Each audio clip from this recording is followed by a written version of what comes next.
If our podcasts are only 30 minutes where people get to turn on something and step into a space. That Goku moment is what we're talking about here. Like, Yes. it's not always Goku, but it's that moment. It's that, like you That said, it's moment that for all of 30 us. minutes. Yeah, Yeah. it's that coming home and watching Power Rangers after school. It's just that closure and that protection. The podcast is about us all taking a journey together in our human experience. We're telling the stories from the time we were kids to things we are now. And we're following the through line of look at the journey I've been able to take through art, through movies, through games. Like we're literally basically mapping out our human journey through the shows and through the things that we love, through the things that helped us create. And that And creation process. We wanted to get together to do this podcast because one, Dave and I started Fanward in 2015. Like I said, to help actors and creators find a better way to connect with their fans and keep the nostalgia, keep the fandom alive in between the movies that they're playing in, as well as to bring them back and connect with them on the shows that they loved and where the fans first met them or their first journey started with them. And then as it's grown, you fans have fucking taken over the world, have taken over our world. And we were like, oh my goodness, this is not just helping the artists. This is now empowering. And that's why Fanward was named that, which is so funny how when we've named it Fanward, even in our core, it was like fans, fans, fans. But the fans are the life force. They're the blood of all of Fanward because everything we do has been going, hey, what do you want? What do you feel? What are you looking for? And it just keeps growing and growing. And what, Cody, it's been what is it now, 2 or 3 years? Almost 3 years, yeah. Almost 3 years. It was our first Power Morphicon, which also changed our life. And we were making these flyers that looked like shit. And thank God, if we want to talk about wonderful criticism, this is why I love criticism. And this is for all the big studios out there. Listen, criticism will change your life. Healthy criticism and feedback will change your life. Always ask for advice. There's a reason every author has an editor. Yes. And there's a reason why you send it out to people and you get feedback because it makes it better. And it's like Cody contacted us and was like, what did you say? You tell the story. I said, when do you need it? I can have it done in 3 hours, I think is what I said. So I just you're like, together. because I remember David goes, oh, he wants to know if we're open to his opinion on this piece of art, basically. And you're just that sounds about right. Yeah. You're like, I can do better. You're like, I can do better. Yeah.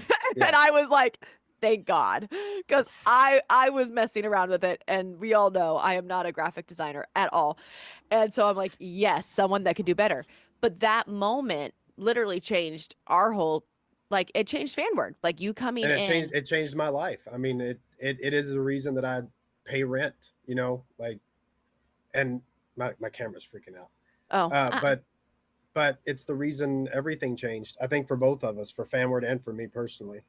Oh, it changed everything. Like it's just to have, our friendship change, the dynamic of like you really started to give us this understanding and look even into fans in a deeper way because, you're not just someone who's a champion for his own self and his own mental health and his own journey. And I think that's really what comes down to the core of why we connect so much is because we can connect on our own healing journey and the responsibility we've had to take for our own life to pull ourselves out of the shithole and get our own mind in the right space and realize most of the issues in life have to do with a person looking in the mirror. And that type of mindset, when you get to work with someone like that, you can literally be unstoppable. Like, I know that we can do anything together. And it's like, yeah, including having an 8-hour phone conversation. Yes. While I'm pacing and sweating bullets. Yes. Every conversation, we're like, okay, I'm just going to call you 5 minutes. And then David walks into the room and he sees me pacing. And then I know I'm downstairs pacing. Cody's in Bangkok. He's pacing and we're both sweating and we're both like, it's just like that. But it isn't even just about our personal journeys. It's about the passion we have for what we're doing. Yeah. And this podcast in a lot of ways is a self-fulfilling prophecy because we're talking about the importance of talking about what you love and not being judged for it. Yeah. But it is us talking about what we love and not being judged for it. Yeah. So that people can talk about what they love and not be judged for it. Yes. And that's the whole point. It's like you said earlier, it's like Fanward is about the fans, and it's like uh, everything everything that fans are a part of now, they aren't a part of anything. They want to be, Mm. but like as me personally, I'm a member of so many different fandoms, like different anime fandoms, different TV show fandoms, movie fandoms, even genre fandoms. I mean, I'm a writer, I will be an author very soon. Yes. It's Oh, coming. 100%. I just have to get through this editing part that I do I've not. been, yeah. And while they're screaming at us toxic fandom, toxic fandom, toxic fandom, bigot, whatever words they use, fanword can be there going, no, you just keep talking. You just keep talking, keep saying what you need to say. When I think of the through line, it's, you know, we've seen this, we see it all over that the bigger companies can use media or critics or whatever to shield them from the reality of something not going well. And to me, I'm like, I look at it as a small business owner who has learned so much from the fans, from the people that we're honored, we're honored and humbled that want to pay $18.99 a month to be a part of the family and be part of the membership. And Not I'm only that, but how much have they helped us? Like how oh many my times have they God. helped us like design a sticker or a t-shirt or whatever? Dude, It's like they send in collectibles. They donate collectibles to be able to give out so that Walter, Austin, James, and Holland we can give free giveaways. Like it right, has been such this collaboration of, and we've never once asked for a fan to send in a collectible. We've had fans reach out to us and go, "Hey, I have this collection. It would mean the world to me if I knew that it could be done as one of the free giveaways so that someone else could have something signed and experience it." And it's like every part of what we do has been this collaboration.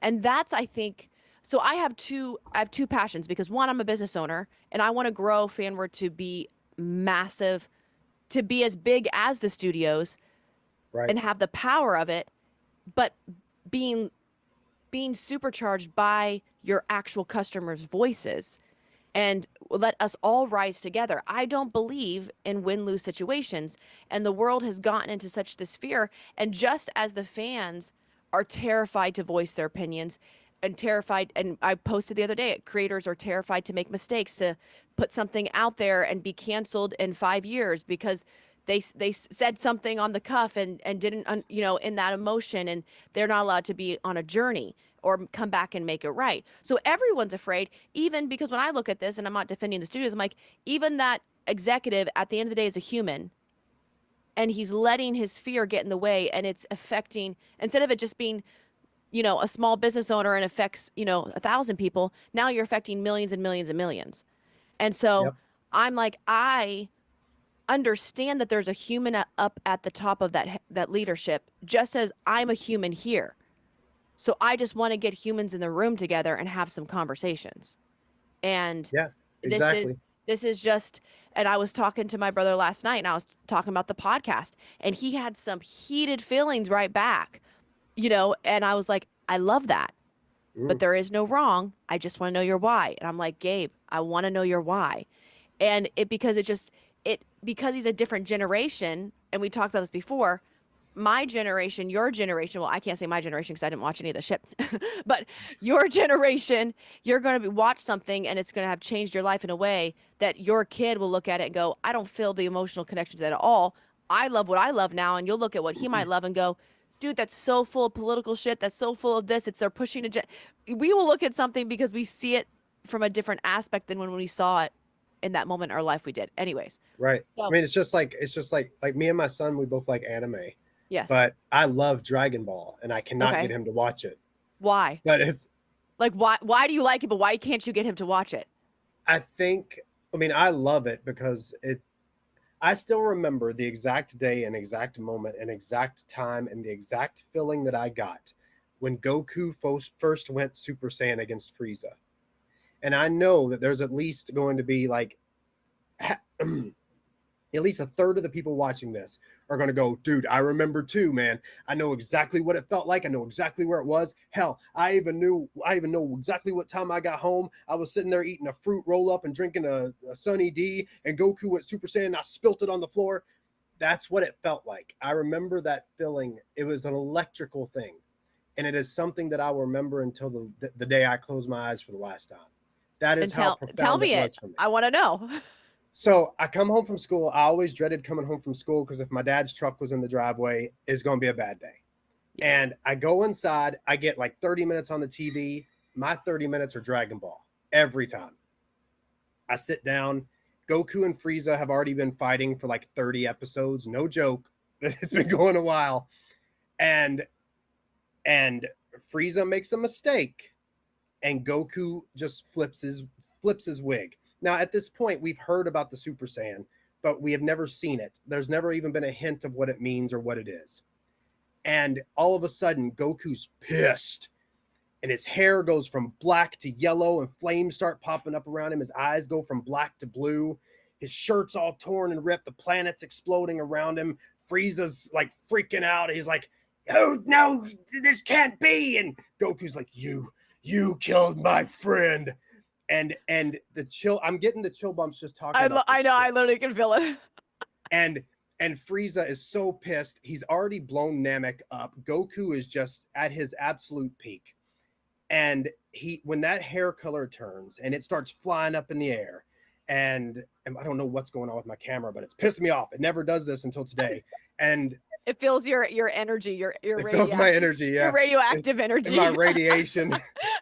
And it's like Goku's hair starts flying in the wind and it's all gold and yellow and his eyes are blue. Oh wow, look at that freeze frame. Dude, it's perfect freeze frame. The thing is your voice is still going. Don't stop. Your voice is still going. I'll put like some animated Goku over your head right now. This is literally and Frieza's dying. It's obvious that he's dying. Goku's at his peak. Frieza's not coming back from this. And it was just that emotion, that feeling that I'll never forget. My dad is sitting in the other room. He doesn't know what the hell's going on. He's just yelling, "Stop screaming. What the hell's going on? Stop screaming." And I couldn't. And it was just like, I hated school. I hated school. I hated coming home. But how old were you? Oh, I don't know. I don't remember what year it was. But all I remember was sitting in the middle of the living room floor and jumping up when Goku's hair turned yellow. Like that's all I remember. That's awesome. And it was that 30 minutes of my day is less than that after commercials. It was that 30 minutes of my day where it was just like, I'm in another fucking place. My dad's not in the other room yelling at me. His truck isn't in the driveway. I'm not at school. Yeah. And it was just 30 minutes of what is even going on right now. Like we didn't know we just thought the legendary Super Saiyan was a legend. Yeah. Now I know my phone is doing that on purpose. My camera's doing that on purpose. I know. But I'm gonna keep talking. But it was just that moment.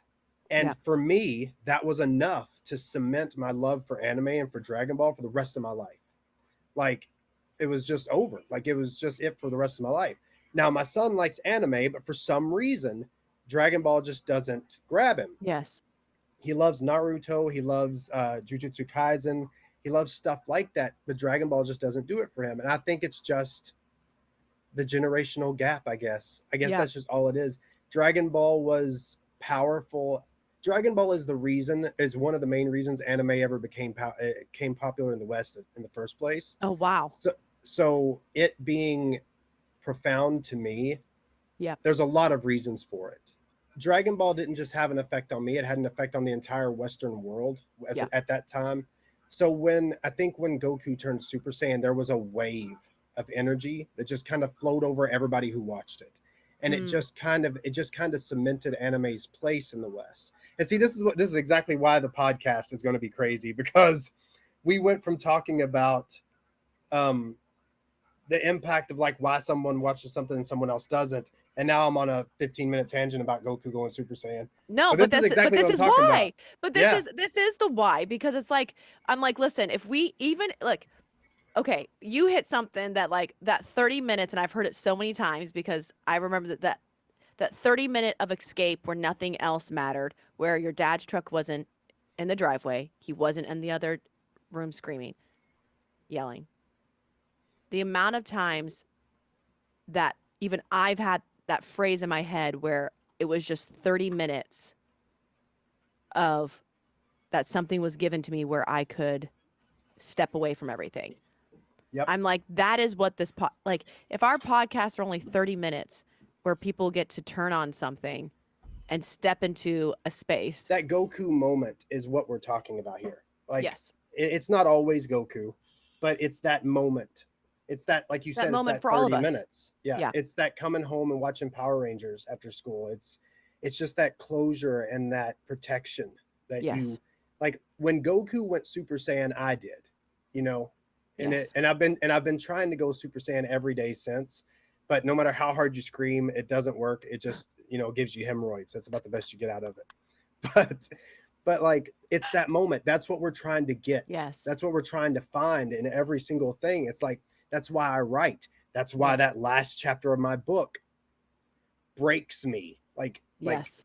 it feels like it feels like I'm made of sand and somebody's just hitting me with a sledgehammer because I am seeking that feeling. I'm looking for that moment.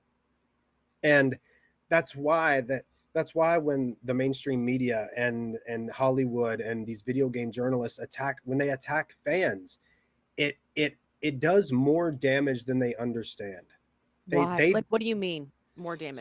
so if like let me Like give you an if you example. yeah, give me an example of like breaking down of like honestly like what it feels like because it's like people do things but they don't understand sometimes and because it all comes back to like we're talking about feelings. We're talking about the 30 minutes that change our lives, the 30 minutes that help us escape. These are it's not the right or wrongs. It's not how like we've talked about so many times. These are the moments that make us. Yep, they really And are. when corporate or news or critics or people on social media try to take away the moments that make us, it does something to us psychologically that people don't Yeah. understand. And I think that's where rage comes out, hate, a lot of aggression, a lot of things that none of us would ever really say to someone in person if we were face to face, but it hits a chord in someone and you don't know why. Because I've watched people like someone will say something. I was like, oh shit, me just knowing people, I'm like, someone said something that hit a chord. Like I'll see it in the Power Rangers group. Someone will Yeah. say something and it doesn't seem mean to them, but it hits this chord in someone. I'm like, oh, they're touching on that person's 30 minutes of escape. They're Yes. touching And on that, they're they're touching on that stepping on a person's, toe. they're stepping on something that they don't understand.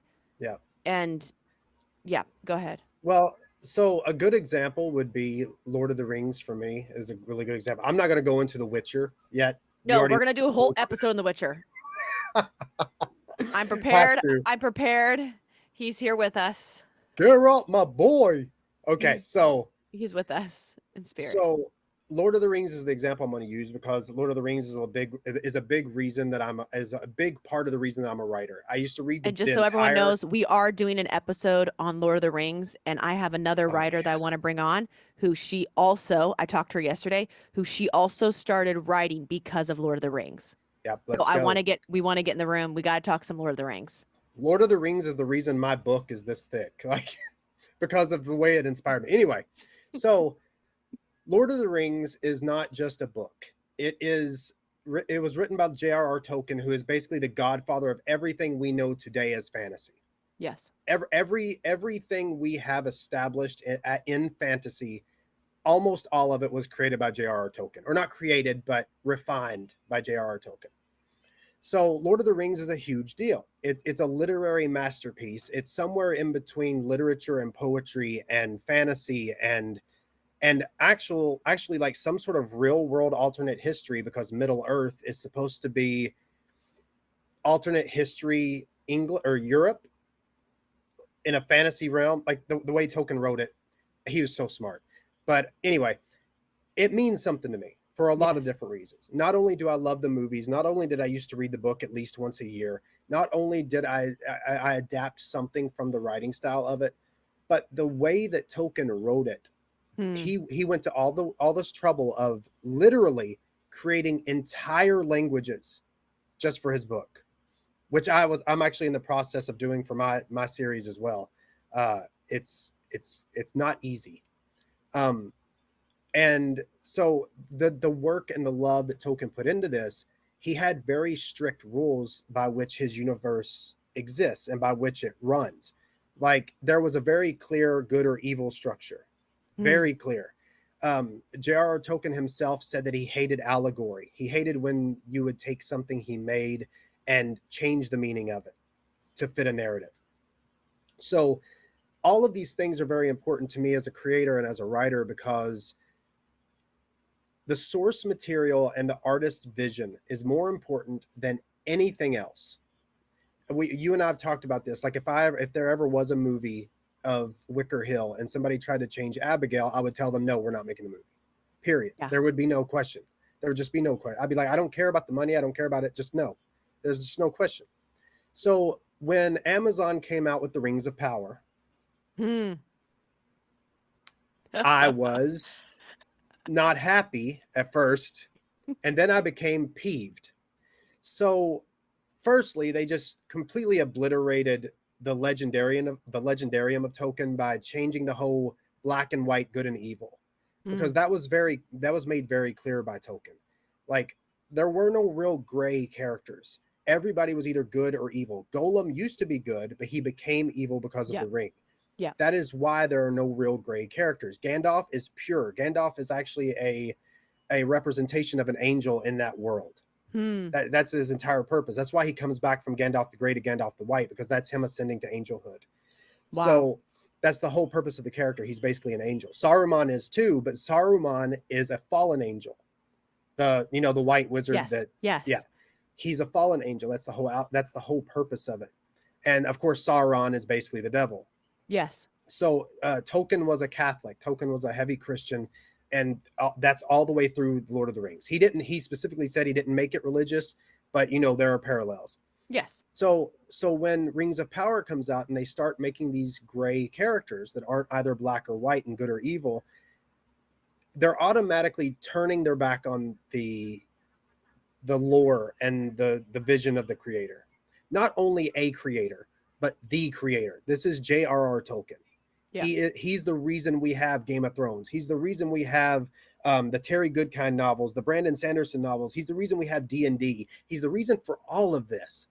Every time you've seen a dragon, in a movie, or an elf or a dwarf, Tolkien's the reason for it.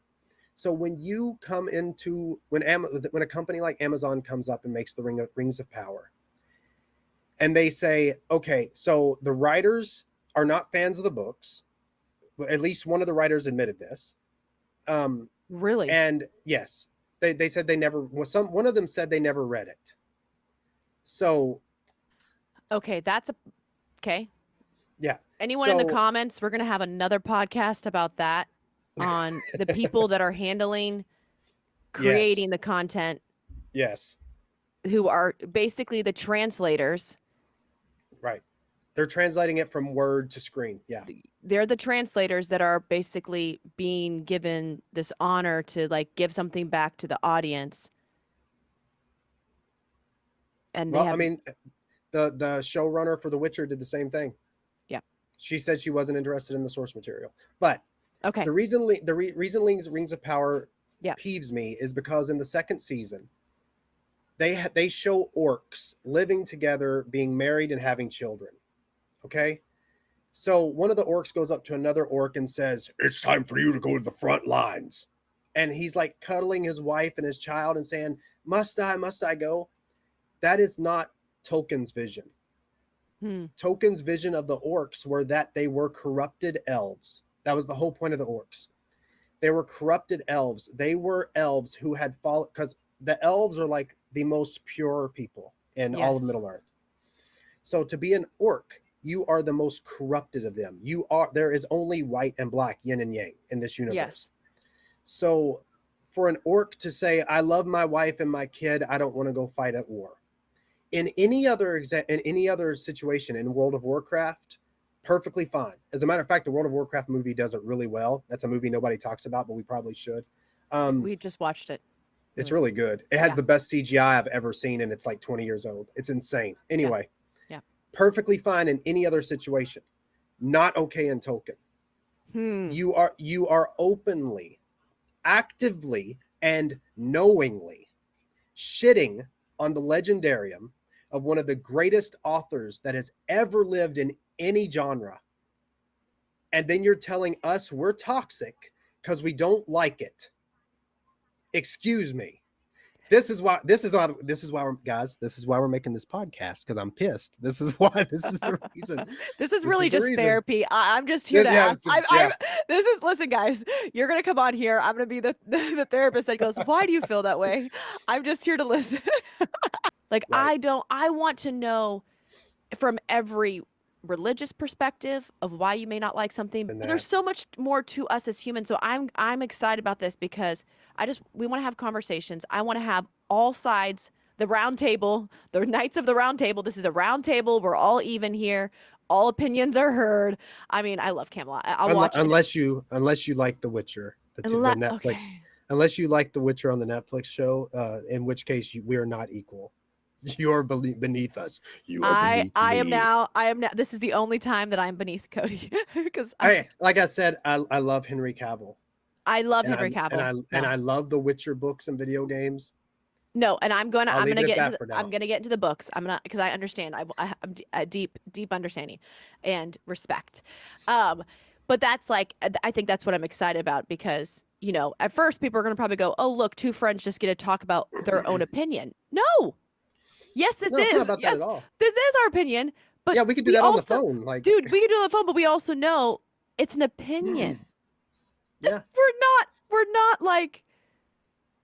Anyway. But that's the problem, dude, is that people aren't allowed to have opinions anymore. It's like, just like with the whole Lord of the Rings thing, it's like there's only black and white now.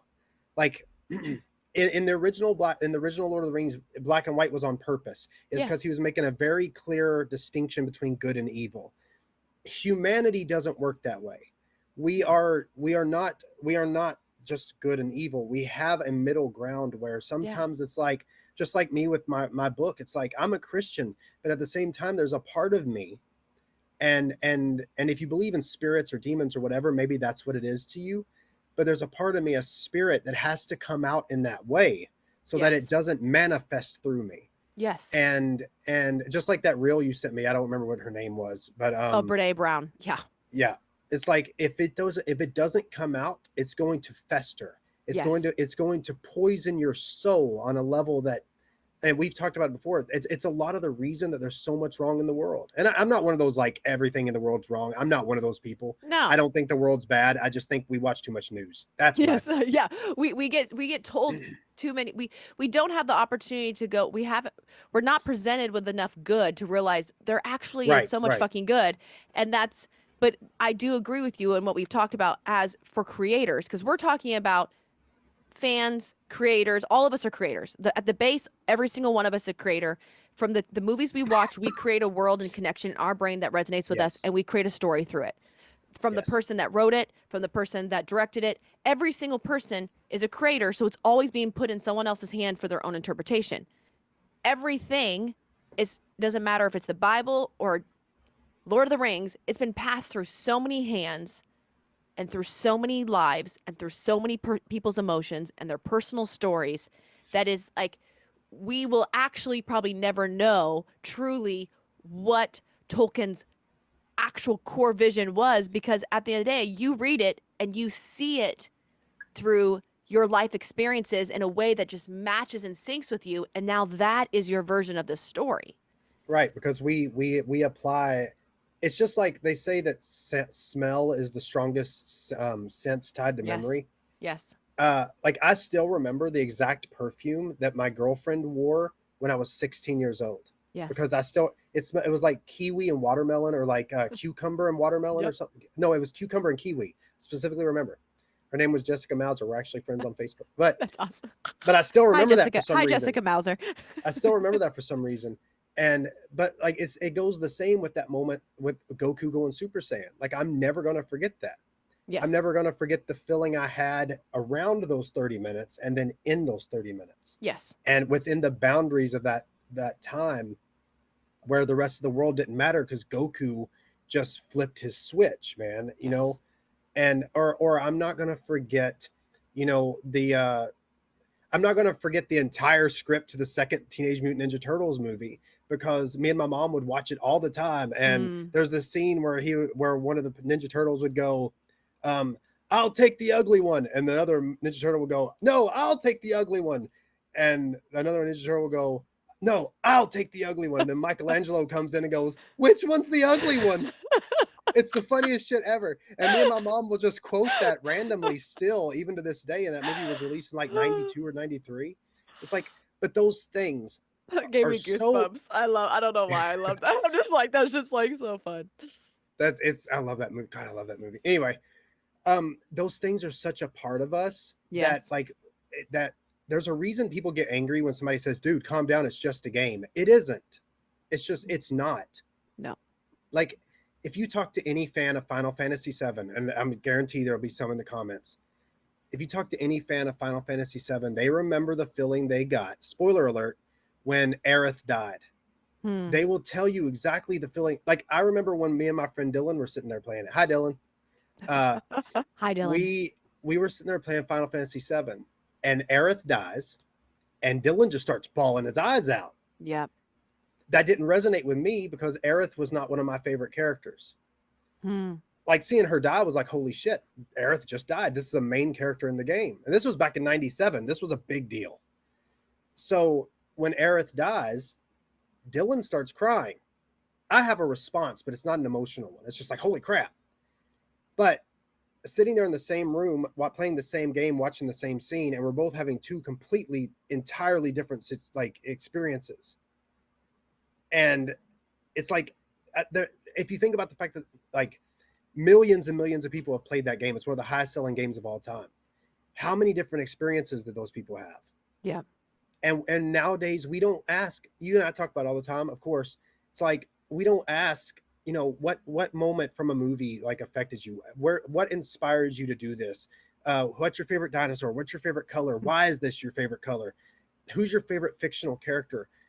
What is your favorite verse from the Bible? What's your favorite line from a book? What's your favorite poem? We Yeah. don't ask these things anymore. We have squandered and squashed and muted and silenced all of the creative voices and all of the exits of energy. And like, and when I say energy, I don't mean like jumping jack energy. I mean, Oh, I know. you know what I mean? Like No, energy. the human flow. Yeah, our human Yes. spirit. Yes. We have dammed it off Yes. and just let everything go dry. Yes. And there's a song by Pink Floyd, and they say, all in all, we're just another brick in the wall. That's what happens when we put away our creativity, when we stop writing songs, when we stop talking about what we love, when we stop talking about what we hate, when we stop talking about why we love something, when we stop talking about why Jim Henson's our hero, or when we stop talking about how Star Trek affected us, or if we stop talking about that moment where Goku went Super Saiyan, everything dries up. Yep. The conversation dries up. Yep. We as human beings, we just wither and die. Like, what is art but the expression of self? And if we can't express ourselves, then what are we? We're just masks. Like, it's crazy, dude. And that's why we've been so excited about this podcast for so like months. It's just like, it's time to get it out, man. It's time to, crank up the dial to 11 and just fucking scream from the top of the buildings and say, hey, we're not going to be silenced anymore. We're not toxic. We just care.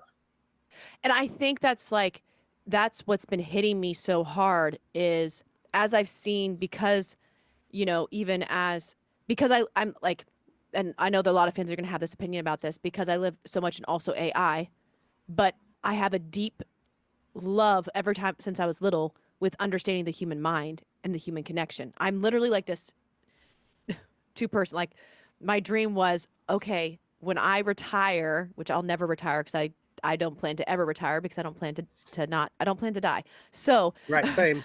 That's like, I got too much stuff to do, man. I have too much stuff to do. But my love for understanding the human brain and understanding nature and life, I'm like, oh, I want to do plant robotics. And I have this whole like dream that I had of this little robot named Planty. And anyways, I won't go into it, but I will tell you the dream someday. It's wild. It was the most vivid dream I had. And I went into AI and built a prototype of this thing that was going to change the planet, but it was called Planty, and it was a whole journey. But I digress. The point is now I'm interested now. Oh, I can't wait. I will tell you that it was anyways, but because I see the way the world is going and that there's so much AI's into everything now, more than what people even realize. Everything's an algorithm. They don't even know. They don't even realize the depth. And so And I know it's going into art, and I know there's a lot of conversations right now, even with the studios putting out, petitions to be like, you can't take copywritten content. There's very strong opinions about it, and I understand that.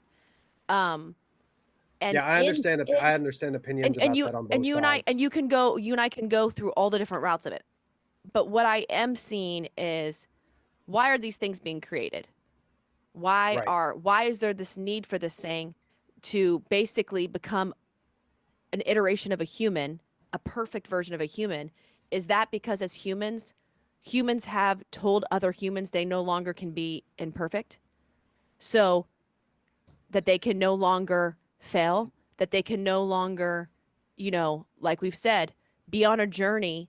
A 15-year-old posts something on socials and in 10 years they're canceled for it because they were a kid. Humans are making humans robots, and now they're making AI to be empathetic humans because it's safe and you can't cancel a robot until you guys fucking do. Because that's what humans will eventually do. Yeah. You'll eventually be like, some human made that robot this. This all, in my mind, when I love to study the human as we are, creation, we are creators. We will always create. And we always create from a why. And if we take away that why, we're losing something. The podcast is about us all taking a journey together in our human experience. We're telling the stories from the time we were kids to the things we are now. And we're following the through line of, look at the journey I've been able to take through art, through movies, through games. Like we're literally basically mapping out our human journey through the shows and through the things that we love, through the things that helped us create. And that creation process. So yes, let's do a wrap. And I agree. Because we're at 2 hours. Just so you guys know, I had to warn her that we were going to make the episode too long because we'll talk for like 4 hours. We're going to do this. Yes. We're going to wrap. You guys have all gotten the point that we love each other. We're obsessed with one another. We want to be obsessed with you. And y'all are just here to watch us talk to each other. You're all just here to listen. We want to be obsessed with you. This is what it's about. Yeah, this is what we want. We want more people who can have these conversations with us. So I don't have to continue hearing her voice all the time. I'm like, tater tot. Just the tater. Okay. But no, seriously, in all honesty, that's exactly what this podcast is for. Like, we just want to hear people talk about the things they love or the things they hate. Be passionate about it. Be real. Don't worry about if anybody's going to call you toxic or if anybody's going to say, oh, you're wrong. Nobody cares if you're wrong. Nobody cares. No. I'm writing, dude, I've got no place to judge. I'm writing an erotic horror novel. Like, how am I judging you? I'm not judging you. No. Like, be yourself. Just whatever you are, just be real about it. Like, that's Be real about it and be kind. Like, honestly, it's like, listen, be kind. Do unto others as you'd have them do unto you. Like, it's a simple thing. Simple thing. If you would want someone to ask you why you care about something, then ask the same question back. Yep. Ask before you judge, ask why. Stay curious, stay open. And then when you make more space for others, you make more space for yourself, and then great things happen. And that's what we're doing here. At the end of the day, I want to make space in our minds. I want to give that open field where people can run and play again, and there is no judgment. Just open space with a whole bunch of curiosity and a whole bunch of kids playing around in the dirt together and making something and getting curious and asking why you like something, and then we just say it, and that's it. Yeah. So and go ask somebody what their favorite dinosaur is today. Yes, job for everybody. Go ask, and then ask them why. Ask them why, and then also put it in the comments. So anyone down below, if you're still listening at what's your favorite dinosaur at 2 hours and whatever. Is it 2 hours? I don't know. Anyways, I don't think so. Not yet. We're gonna put a timer, but if you're still listening, put in the comments, what is your favorite dinosaur? Pachycephalosaurus for me personally. I'm a chrome dome guy. I love Pachycephalosaurus. Maybe that's why I love David so much. Because of the maybe. I don't know. I need to look up what that is, and the fact that you just said that so perfectly. I'm not even going to try to say a word of a dinosaur. I'm going to go look up a dinosaur and get a name back to you. You can leave it in the comments. I can leave it in the comments. Okay. That's a wrap. Yeah. Episode